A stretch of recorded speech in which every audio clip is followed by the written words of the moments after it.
Well, howdy everyone. I'm back in my closet here with my peppers and my tomatoes and I'm going to call this episode Bleep Happens. So, I started off the day lamenting my broken branch. This is what happened to me this morning. As I was going through my plants, I had one branch that was overextended and it broke. So shit does happen. And fortunately, I happen to like green peppers, so it's not a total loss. Some people think that green peppers and red peppers are different, but green peppers are just peppers that haven't turned red yet. And actually, I think, for omelets and stuff like that, I actually think I prefer the taste of green peppers a little bit more. But it got worse from there. I found spider mites on my peppers. Now these have been showing curly leaf edges for a while, but I never really thought it was more than the humidity, but it turned out I had a pretty healthy colony of spider mites going on. Oh shit, I just found spider mites. You don't know what they look like? Here they are.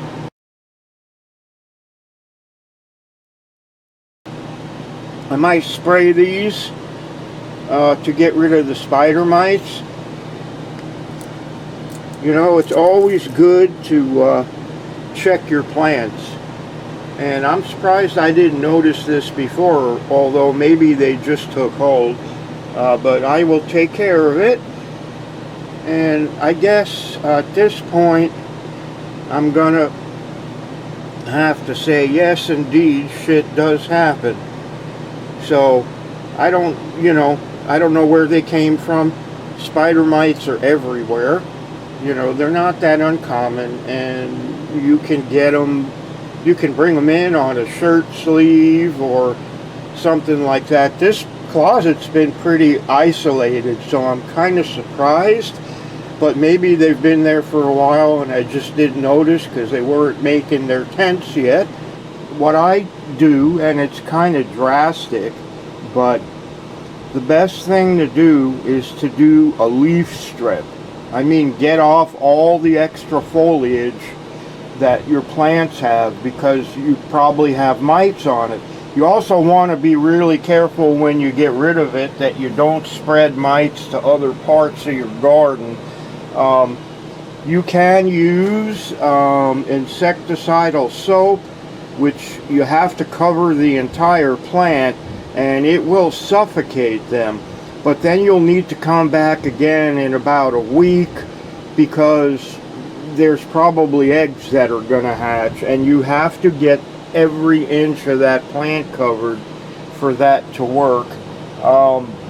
You can use neem oil, but again, you'll have to come back in about a week and make sure that you got the entire plant covered when you use it. So,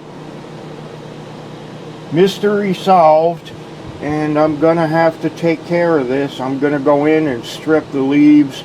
I'll probably strip the tomatoes too, because if they're over on one end of this closet, I'm sure they're on the other end too.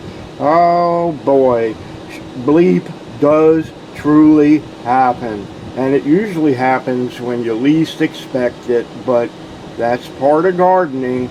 Alrighty. Okay, well, like I said, stuff happens. Still plenty of flowers. There'll be more peppers on here. I just finished picking these. Okay, there's some green ones, and then there's a red one in there. I really went through and picked these hard. There's not much on here right now, but there's a crop of fresh ones coming. And expect that this will continue to yield as long as the plants stay healthy. and some of the leaves are curling on the edges, and I actually think that's a humidity issue, because this closet is adjacent to my living room, and I have heat in there, so I know the humidity can be kind of low on here. 77 degrees and 32% humidity. It should be higher. It should be about 50 or so, but I don't correct it. And so yeah, I think that's why the edges curl.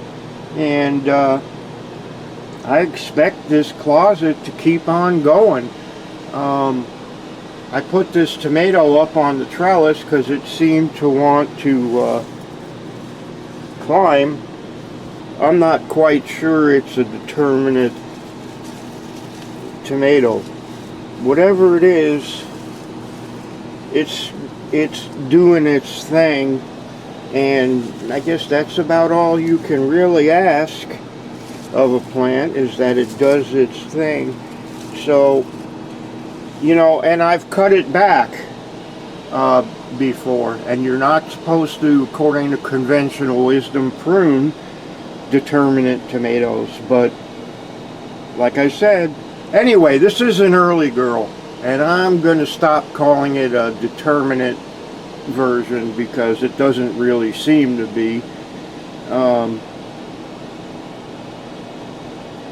But it's got a lot going on, and the peppers, they're coming with some more. And the next crop should be closer to the top, so they'll be easier to find. There's a couple right there. Anyway, I wanted to kind of give an update, and you can see there's lots of flowers, losing some leaves.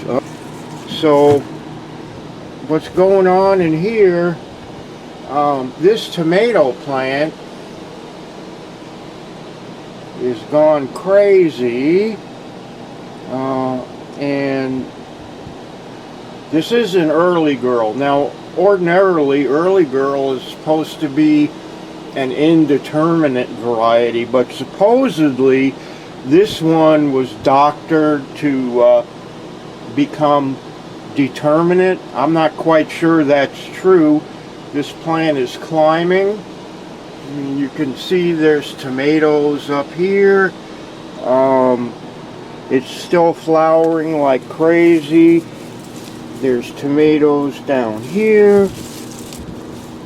Tomatoes everywhere. There's a red one.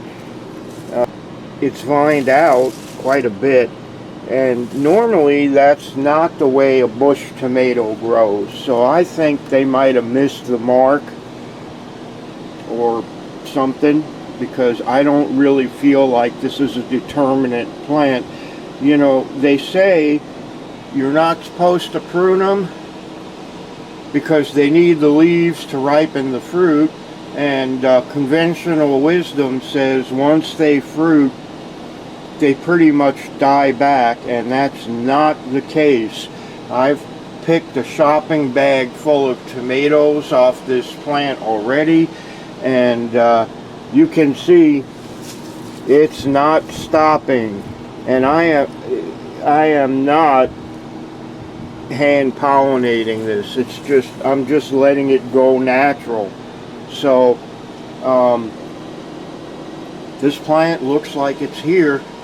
I've been in this closet growing the tomatoes and the peppers since December when I set them in, and they're still going strong.